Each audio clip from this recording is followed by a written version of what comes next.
There is a request from Hunanarian, and according to that request, we are going to discuss participles in this video. आप जानते हैं participles तीन तरह के होते हैं: present participle, past participles and perfect participle. हम इस वीडियो में डिस्कस करेंगे प्रेजेंट पार्टिसिपल के बारे में, और आगे के दो वीडियोस बनेंगे पास्ट पार्टिसिपल और परफेक्ट पार्टिसिपल पे।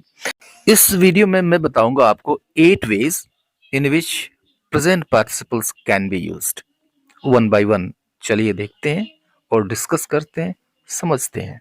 प्रेजेंट पार्टिसिपल जब हम वर्ब की फर्स्ट फॉर्म में आईएनजी जोड़ देते हैं तो ये बनता है प्रेजेंट पार्टिसिपल, और यह बेसिकली काम करता है एडजेक्टिव की तरह से। और सिंपली जब यह एडजेक्टिव की तरह से काम करेगा तो ये नाउन के बारे में बताएगा, प्रोनाउन के बारे में बताएगा कि वो किस तरह का है या फिर कौन सा है। So this is the first way in which present participles can be used. Present participle चूंकि एडजेक्टिव की तरह से काम करता है तो एडजेक्टिव की तरह ही यह जिस नाउन या प्रोनाउन को डिस्क्राइब करता है या फिर उसको क्वालिफाई करता है उसके ठीक पहले यूज किया जाता है, और हिंदी में अर्थ देता है ने वाली या फिर ती हुई, इस तरह से अर्थ देता है। जैसे बोर करने वाली, इट मीन्स बोरिंग; उड़ने वाली, इट मीन्स फ्लाइंग; चलती हुई, इट मीन्स मूविंग; और बहती हुई या फिर बहता हुआ, इट मीन्स फ्लोइंग। एग्जाम्पल देखिए और इसको अच्छी तरह से समझिए। All the students are tired of his boring lecture, यानी उसकी बोरिंग लेक्चर से सारे छात्र थक चुके हैं, बोर हो गए हैं, उब चुके हैं। तो अब देखिए ये लेक्चर जो है ये कैसा है, कैसा लेक्चर है? बोरिंग है। प्रेजेंट पार्टिसिपल है, एडजेक्टिव की तरह से काम कर रहा है। This is really an interesting book, यानी यह वास्तव में एक दिलचस्प किताब है, दिलचस्प पुस्तक है। तो पुस्तक कैसी है भाई, किताब कैसी है? इंटरेस्टिंग है। यह प्रेजेंट पार्टिसिपल है। एडजेक्टिव की तरह से बुक के बारे में बता रहा है, बुक को डिस्क्राइब कर रहा है कि बुक कैसा है। Don't get of a moving बस, यानी चलते हुए बस से उतरो मत। बस कैसा भाई? तो चलता हुआ, यानी मूविंग। ये प्रेजेंट पार्टिसिपल है जो एडजेक्टिव की तरह से काम कर रहा है। अब थोड़ा थोड़ा सा कंपैरिजन कीजिए पास्ट पार्टिसिपल यानी वर्ब की थर्ड फॉर्म में और प्रेजेंट पार्टिसिपल में। एक जैसे लगते हैं लेकिन अलग अलग सेंस देते हैं। जैसे बोरिंग टीचर, यानी उबाने वाला अध्यापक, ठीक है। लेकिन हम कहते हैं बोर्ड स्टूडेंट्स, यानी जो छात्र हैं वो उब चुके हैं, उब चुके हुए छात्र। बॉइलिंग वाटर मीन्स उबलता हुआ पानी, पानी जो उबल रहा है। और बॉइल्ड वाटर वह पानी जो उबल चुका है। तो इस अंतर को समझिए। तो यहाँ पे तो हमने एडजेक्टिव की तरह से यूज किया, और जिसे ये क्वालिफाई कर रहा था उसके ठीक पहले इसको हमने रखा।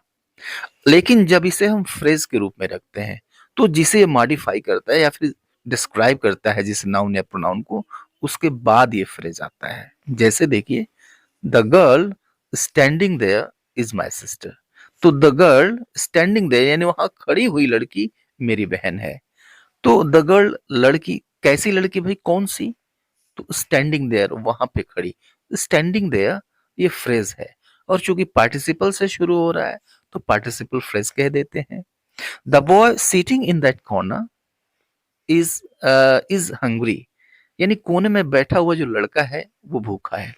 तो लड़का कौन सा लड़का भाई? सिटिंग इन दैट कॉर्नर, उस कोने में बैठा हुआ लड़का। तो इसे हम कहेंगे पार्टिसिपल फ्रेज, और ये जिसे डिस्क्राइब करेगा उसके बाद आएगा।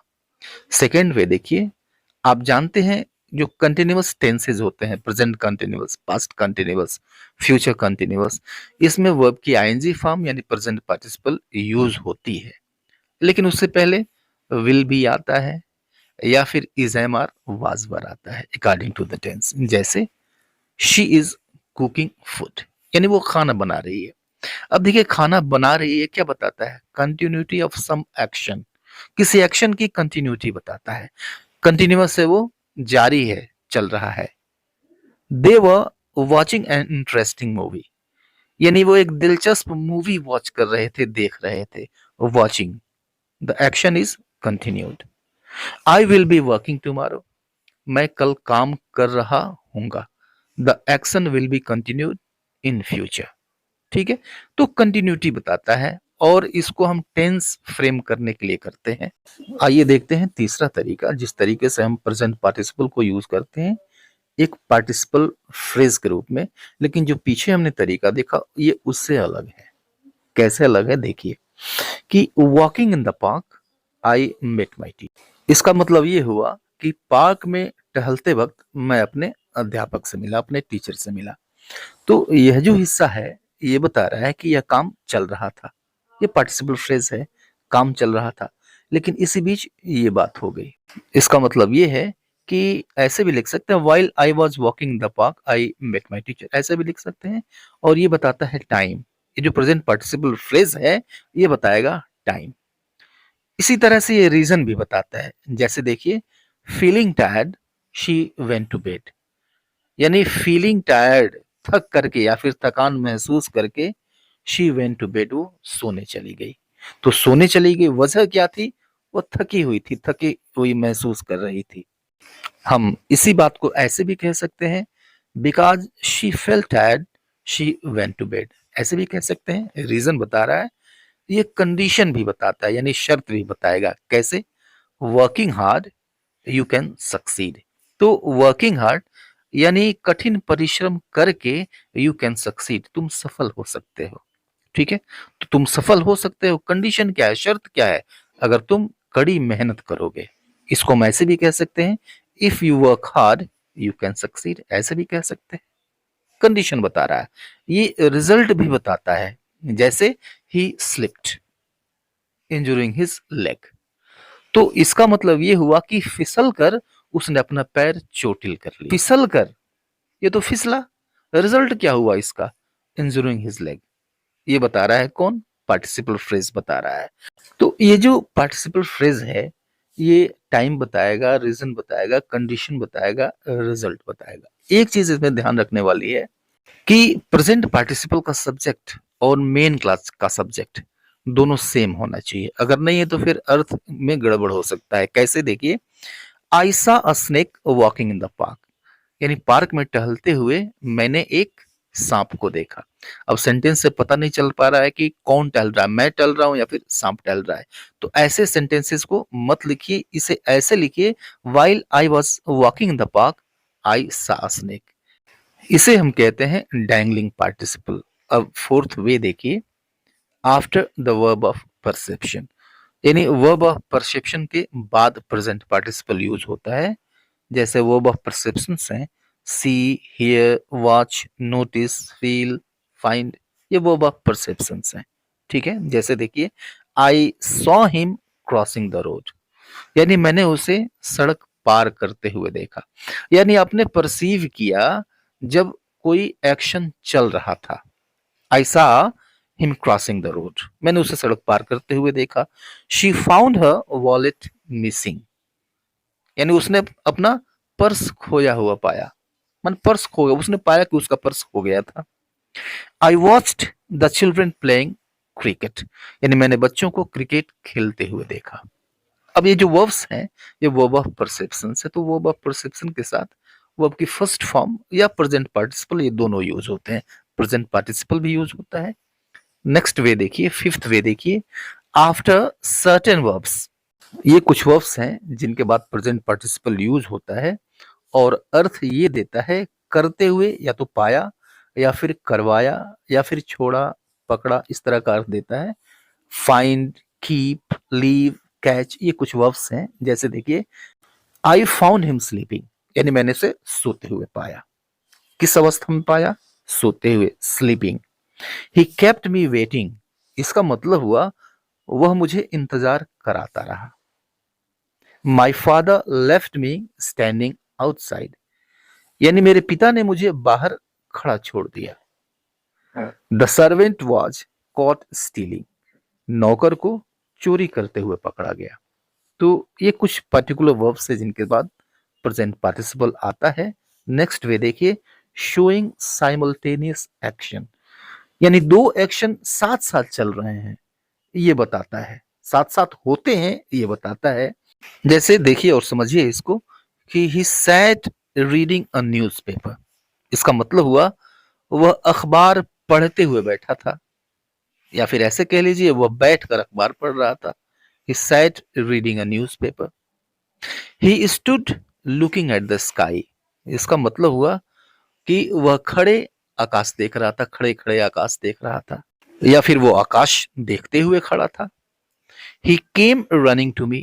वो मेरे पास दौड़ते हुए आया। Now look at the seventh way in which we can use present participle complement of a linking verb. अब देखिए linking verb means be, is, am, was, were, ये सब लिंकिंग वर्ब्स हैं और भी बहुत सारे होते हैं। तो इनको अपना अर्थ पूरा करने के लिए चाहिए कॉम्प्लीमेंट, और चूंकि प्रेजेंट पार्टिसिपल एडजेक्टिव की तरह से काम करता है तो ये लिंकिंग वर्ब का कॉम्प्लीमेंट भी बन के आता है। जैसे देखिए the movie was boring. Movie boring थी, उबाने वाली थी। कैसी थी भाई मूवी? तो बोरिंग थी, उबाने वाली। बोरिंग प्रेजेंट पार्टिसिपल है और ये कॉम्प्लीमेंट की तरह से आया हुआ है। The story sounds interesting. Sound भी एक लिंकिंग वर्ब है। तो द स्टोरी साउंड्स इंटरेस्टिंग, यानी जो स्टोरी है, जो कहानी है, वो इंटरेस्टिंग लगती है, दिलचस्प लगती है। Interesting present participle. The situation is confusing. Situation जो है वो कंफ्यूजिंग है। कैसी है भाई? कंफ्यूजिंग है। कॉम्प्लीमेंट की तरह से यूज हुआ है। And eighth and last way use करने का present participle for reducing class, यानी ये क्लासेस को छोटा कर देता है। क्लासेस को छोटा करने के लिए भी हम प्रेजेंट पार्टिसिपल यूज करते हैं। कैसे करते हैं देखिए कि I hurt my hand while playing cricket, यानी क्रिकेट खेलते हुए मैंने अपना हाथ चोटिल कर लिया। ठीक है, ये कंप्लीट सेंटेंस नहीं है, यहां से ये रिड्यूस किया हुआ है। ये जो प्रेजेंट पार्टिसिपल है इसने रिड्यूस कर दिया है। कैसे किया है? पूरा सेंटेंस क्या है कि I hurt my hand while I was playing cricket. तो सिर्फ प्रेजेंट पार्टिसिपल से यहां से हमने आई वॉज को हटा दिया है, अर्थ वही है, रिड्यूस हो गया। इस सेकंड सेंटेंस को देखिए कि she fell asleep while reading a book, यानी किताब पढ़ते पढ़ते सो गई। यहां से रिड्यूस हुआ है while she was reading a book. She fell asleep while she was reading a book. She was को हमने हटा दिया, रीडिंग अ बुक इतना हमने रख दिया, फिर भी अर्थ इसका कंप्लीट है। तो ये 8 तरीके थे जिन तरीकों से प्रेजेंट पार्टिसिपल यूज किए जाते हैं। See you in the next video.